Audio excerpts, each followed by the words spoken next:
కోసం ఎదురు చూసిన నాళ్ళు కూడా పట్టలేదు కదా నాన్న నీతో సంతోషంగా గడపడానికి. మొదట అన్నయ్య మిమ్మల్ని నాన్న అని పరిచయం చేసినప్పుడు ఏదో మీకు నాకు మధ్య అనుబంధం ఉందని ఫీల్ అయ్యాను. నాన్న లేని లోటు కొంత తీరిందని సంతృప్తి పడ్డాను. కానీ ఆ తర్వాత మీరే మా నాన్న అని తెలిసి ఎంత పొంగిపోయానో చెప్పలేను. ఇప్పుడు ఆనందాన్నంతా కన్నీళ్లు తుడిచేస్తున్నాయి. నేనేం చేయను నాన్న, నువ్వు నాకు కావాలి నాన్న.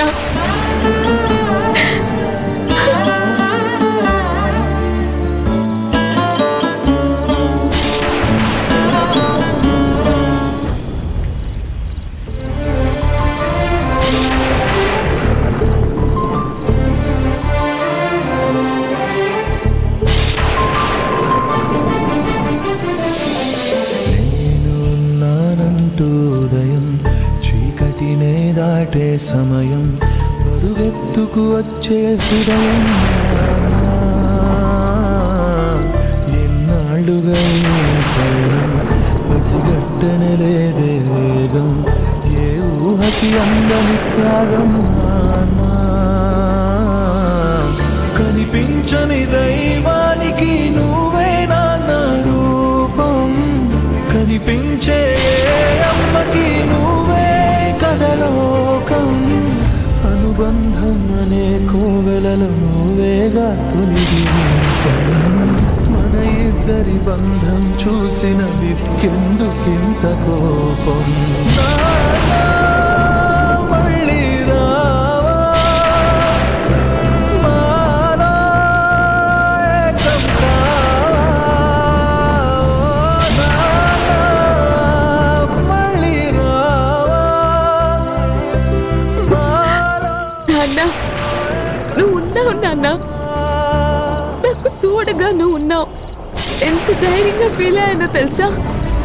కానీ చిన్నప్పుడు నీ ప్రేమ నాకు దక్కనప్పుడు నేనెంత బాధపడ్డానో. తోటి వాళ్ళంతా మా నాన్న అని గర్వంగా చెప్పుకుంటుంటే నాకు చెప్పుకోవడానికి మా నాన్న అని నువ్వు లేక నేనెంత మదనపడ్డానో. నువ్వెవరో తెలీదు, ఊహించుకునే అవకాశం కూడా లేక మా నాన్న నాకు తోడుంటే ఎంత బాగుండో అని అలా నేనే ఎన్ని రాత్రులు ఏడ్చానో, ఎంత బాధపడ్డానో నీకు తెలుసా నాన్న. తండ్రి లేకపోతే ఎంత వెలితిగా ఉంటుందో ఏమున్నా లేనట్టు అనిపిస్తుంది నాన్న. నాన్న లేకపోవడం వల్ల ఈ సమాజం ఎన్నో అవమానాలు చేస్తుంది, కోపాన్ని దిగమింగుకోవాల్సి వచ్చింది. ఎందుకంటే నువ్వు మా నాన్న అని చెప్పుకునే సమాధానం నా దగ్గర లేక ఏలైనా అవమానం భరిస్తూ నిన్ను వెతకడానికి ఎన్నో ప్రయత్నాలు చేశాను. నా తండ్రి వెతుకులాటలో నేనెంతో నష్టపోయాను నాన్న. వెతకని చోటు లేదు, చెయ్యని ప్రయత్నం లేదు, చివరికి మోసపోయాను కూడా నాన్న. కానీ నా ప్రయత్నాలు ఫలించాయి, నువ్వు దక్కావు. కానీ ఇంతలోనే ఇంత దుఃఖం మిగిలిస్తావా? నేనేం పాపం చేశాను నాన్న? నా తప్పేంటి నాన్న? నన్ను నువ్వు కాదంటే నేనెక్కడికి వెళ్ళిపోతాను నాన్న.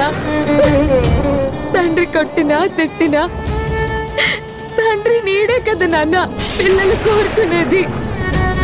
తండ్రి కన్నా గొప్ప షెల్టర్ ఏముంటుంది నాన్న?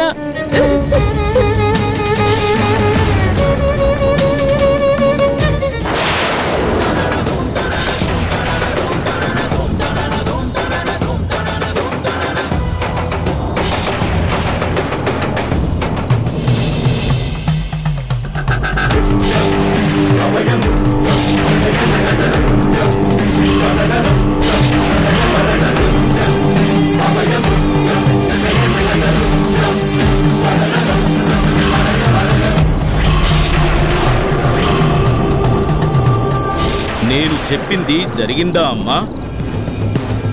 ఒకప్పుడు నీ జీవితంలో గతం ఎదురవుతుందని చెప్పాను, నిజమైందా? నువ్వు మర్చిపోవాలనుకున్న నీ గతం నీకు స్వాగతం చెప్తుంది బిడ్డా. నేను మళ్ళీ నీకు ఎదురుపడ్డాను. నీ గురించి చెప్పమనే ఆ ఈశ్వరుడు నన్ను నీ ఎదురుగా నిలబెట్టాడు. నీ విధిరాత నేను చదవగలను. నీ జీవితం మరో మలుపు తిరగబోతుంది.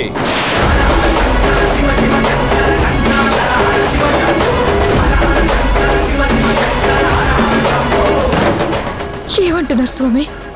నేను అనడం కాదమ్మా, పరమేశ్వరుడు అనిపిస్తున్నాడు. వాక్కు పలుకుతుంది.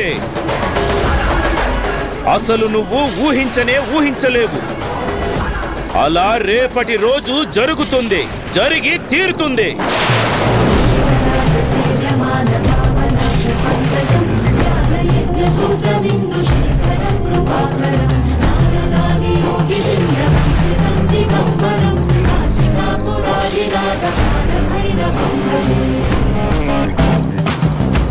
ఏంటి స్వామి మీరు చెప్తుంది? నేను నా కూతురు కోసం వెతుకులాటలో ఉంటే మీరేంటి గతం అంటారు, రేపటి రోజు అంటారు? నా టెన్షన్ మీరు గ్రహించలేకపోతున్నారు. పరమేశ్వరుడి వాక్కులు చెప్పే మీకు వాస్తవ స్థితి అర్థం కావడం లేదా? ఇప్పుడు నా నుదుటి రాతలు మీరు చదవలేకపోతున్నారా? చదవగలనమ్మా, అందుకే చెప్తున్నాను. ఇప్పుడా? ఈ టైంలోనా? వేళ కాని వేళలో ఎదురుపడి ఏదేదో మాట్లాడుతున్నారు. ఏదో మాట్లాడడం లేదమ్మా, విధి గురించి, విధి రాత గురించి మాట్లాడుతున్నాను. నీ భవిష్యత్తు గురించి చెప్తున్నాను. నేను ఎదురుపడింది నీ ప్రయోజనం కోసమే. నీ జీవితం మలుపు తిరగబోతుందని నిన్ను మేల్కొల్పడానికే, నువ్వు జాగ్రత్తగా అడుగులు వేయడానికే. నా మాట విను, ఈ దారిన వెళ్ళు. కూతురు విషయంగా కంగారు పడొచ్చు గాని రేపటి విషయంలో జాగ్రత్తగా ఉండు.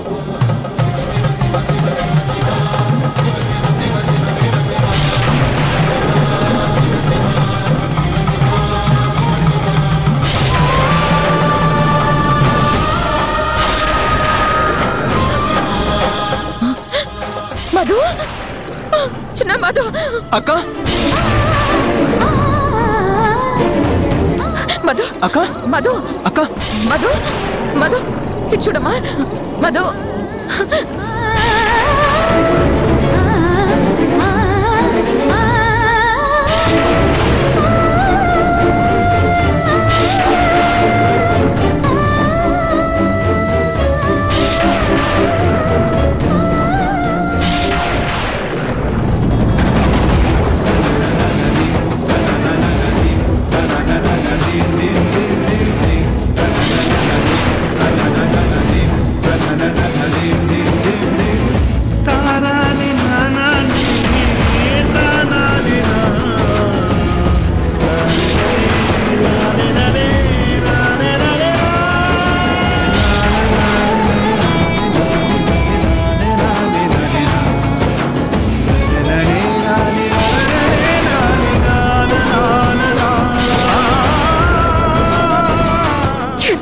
ప్రేమ పెంచుకున్నారే మీరు మీ నాన్న మీద.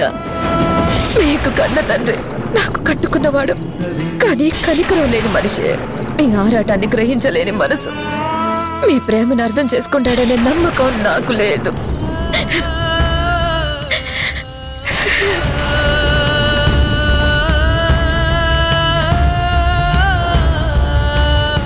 అక్క, ఏమైందక్క?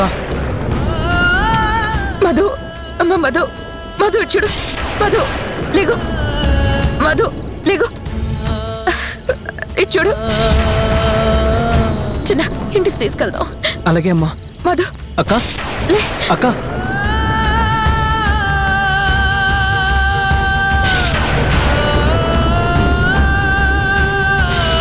నానా, నానా, నానా.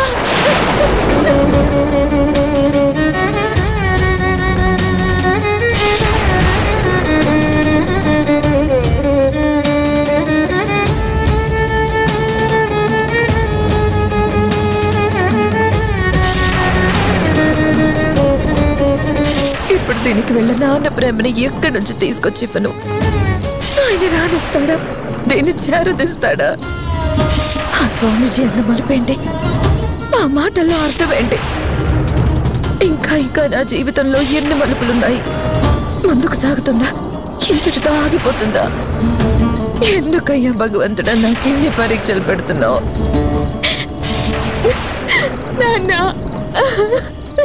మధు, రా వెళ్దాం. పదక్క, వెళ్దాం రా అక్క. పదక్క.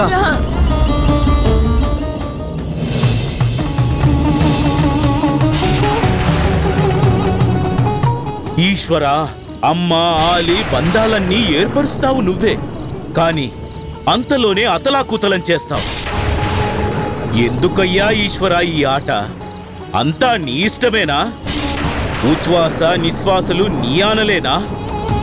నీ ఆజ్ఞే జీవం, నీ ఆజ్ఞే ప్రాణం, నీ ఆజ్ఞే ప్రయాణమా ఈశ్వరా?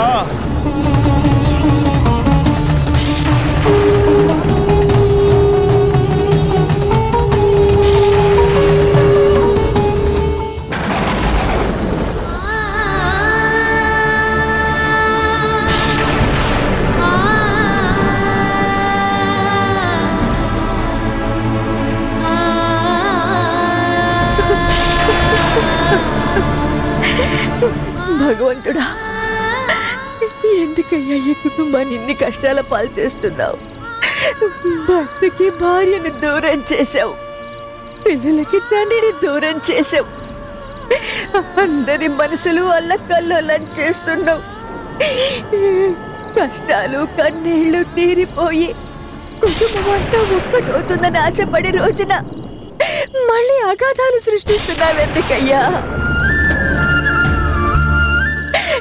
మేము సుఖ సంతోషాలు పంచుకోవడం నీకు ఇష్టం లేదా? మా మీద కక్ష కట్టావా? శిక్ష విధిస్తున్నావా? ఇది నా అపరాధమా? నా బిడ్డ చేసిన తప్ప? పసిపిల్లలు వాళ్ళేం చేశారయ్యా? ఎందుకయ్యా వాళ్ళ జీవితాలతో ఇలా ఆడుకుంటున్నావు? దయ చూపించు తండ్రి. ఈ కుటుంబం ఎలాగైనా ఒక్కటయ్యేలా చూడు తండ్రి. కావాలంటే నా పంచ ప్రాణాలు తీసుకో, ఐదుగురిని ఒక్కటి చేయి తండ్రి.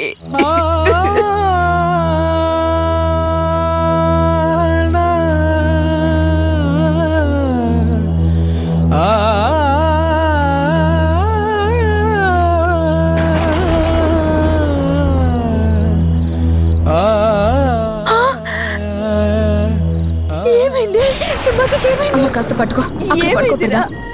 రాజన చూసి పదండి.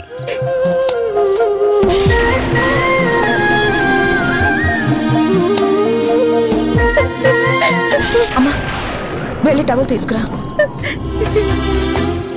తల్లి కళ్ళలో పొంగే గంగతో గుండె తడిసిపోలేద జగదీశ, ఇటువంటి తల్లి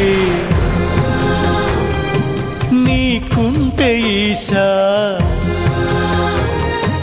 తెలిసే నీకు. మధు, మధు, నీ కన్ను అది చూడదా?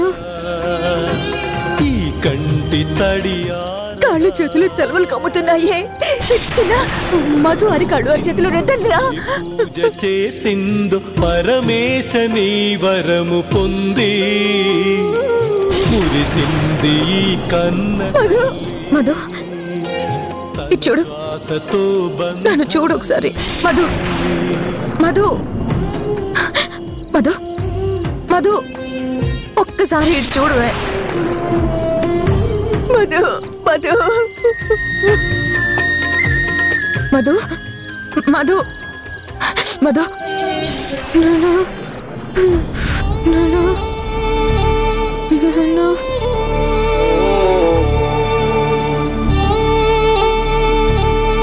అసలు ఏమైంది? ఎందుకు ఇలా అయ్యింది? వాడిలో తడిసి ముద్దైపోయింది. అసలు ఈ కలవరంతలేంటి? అక్కడ ఏం జరిగిందో ఏమో. మేము దీన్ని వెతుక్కుంటూ వెళ్ళాం. ఒక చోట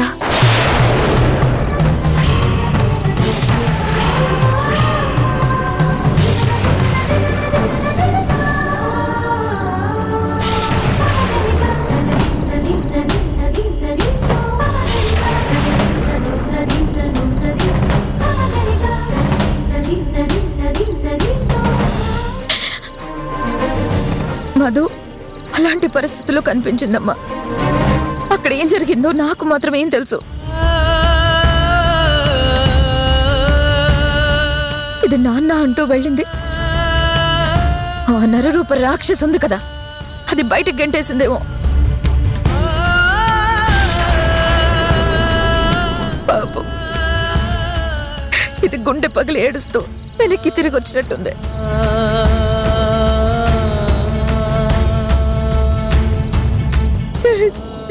చూడు చూడవే ఎలాంటి పరిస్థితి వచ్చిందో. ఇప్పుడు దాని కలవరింతలకి కారణం ఎవరే? చెప్పవే, ఏం చేద్దాం అనుకుంటున్నావు? ఎలా పిల్లల కోరికలు తీర్చాలనుకుంటున్నావు? అమ్మా, నీకు దండం పెట్టి వేడుకుంటున్నాను. నీ ప్రశ్నలకు సమాధానాలు చెప్పే పరిస్థితుల్లో నేను ఇప్పుడు లేను. ప్లీజ్ నన్ను ఇప్పుడు కాసేపు వదిలే. తర్వాత నీ ప్రతి ప్రశ్నకు సమాధానం చెప్తాను. ఇప్పుడు నలిగిపోయి ఉన్నానమ్మా. నా మనసులో లేదు. పిల్లల మీద ప్రాణం లాగుతుంది. దీని పరిస్థితి చూస్తున్నావు కదా. ఇప్పుడైనా నువ్వు అడగాల్సిందే. భయంతో చచ్చిపోతున్నానమ్మా. కాస్త నువ్వు సైలెంట్ గా ఉండి నన్ను ప్రశాంతంగా ఉండనివ్వు. మధు ఇక్కడ చూడు. అమ్మా మధు చూడమ్మా.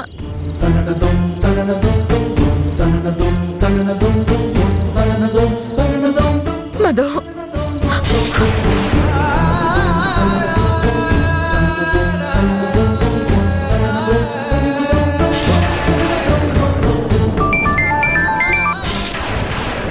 హలో అంకుల్, అక్క ఇంటికి వచ్చేసింది. మీరేం భయపడకండి. చాలా థ్యాంక్స్ జనా, మంచి మాట చెప్పావు. నా మనసు కుదుట పడేలా చేసావు. మధు ఎలా ఉంది? తన పరిస్థితి ఏం బాగాలేదు అంకుల్. ఏమైంది చిన్నా? అక్కడ ఏమైందో తెలియదు కానీ అంకుల్, దాన్ని వెతుకుతూ మేం బయలుదేరాం ఒక చోట. అలా స్పృహలేని స్థితిలో చూసాం. మధుని ఇంటికి తీసుకుని వచ్చాం. ఒళ్ళంతా చెలవలు కమ్మాయి. నేను, అమ్మ, అమ్మమ్మ అరికాలు అరిచేతులు బాగా మర్దన చేశాం. ఇప్పుడే కాస్త తేరుకుంది కానీ స్పృహలోకి రాలేదు. నాన్న కలవరిస్తుంది అంకుల్. ఓ మై గాడ్, అలాగా? సరే, మీరు ఆ ప్రాసెస్ కంటిన్యూ చేయండి. కలవరిస్తుంది అన్నావు కాబట్టి ప్రమాదం ఏం లేదు. వీలు చూసుకొని నేను వస్తాను.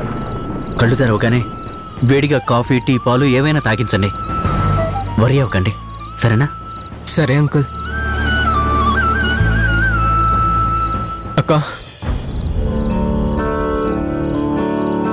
ఈశ్వర పరమేశ్వర చూడరా, ఎటు చూడరా, రెండు కన్నుల మనిషి బ్రతుకును గుండె కన్నుతో చూడరా, ఎదుట పడని వేదనలను ఈసారి నిన్ను అమ్మని ఒకేసారి చూశాను. బర్త్డే రోజు కళ్ళు తెరవగానే అమ్మా నాన్న ఎదురుగా ఉండడం చాలా ఆనందంగా ఉంది. అమ్మని పట్టుకొని ఉన్నావు కదా, అమ్మని అంటి పెట్టుకుని నా పక్కన కూర్చున్నావు కదా.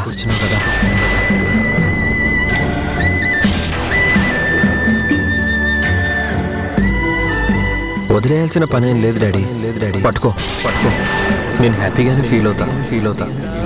ఏదో తీరమేదో గమనమేదో పుణ్యమేదో లేత ప్రేమల లోతు ఎంతో లేని కన్నుతో చూడరా, చీకటేదో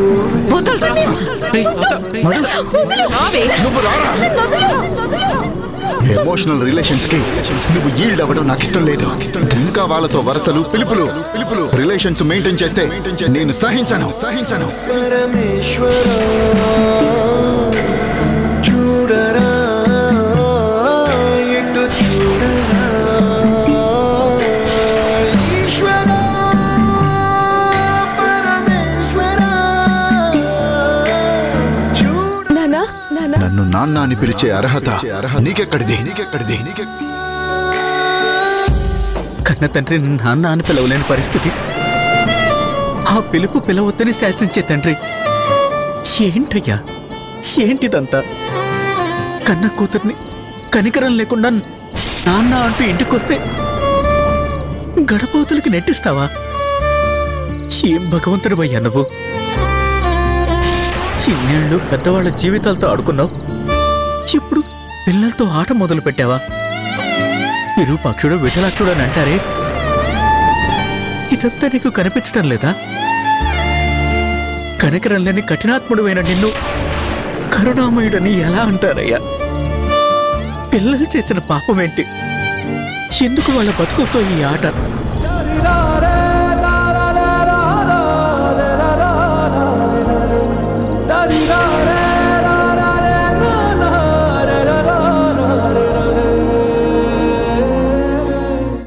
నా మీద ప్రమాణం చేసి నాకు మాటివ్వాలరా. నువ్వు నాకు ఒక మాట ఇవ్వాలి. ఇచ్చి తప్పుకోవడం నాకు అలవాట్లేదు. నాకు అమ్మ ప్రేమ కావాలి. ఇదిగోరా, నువ్వు అడిగిన అమ్మ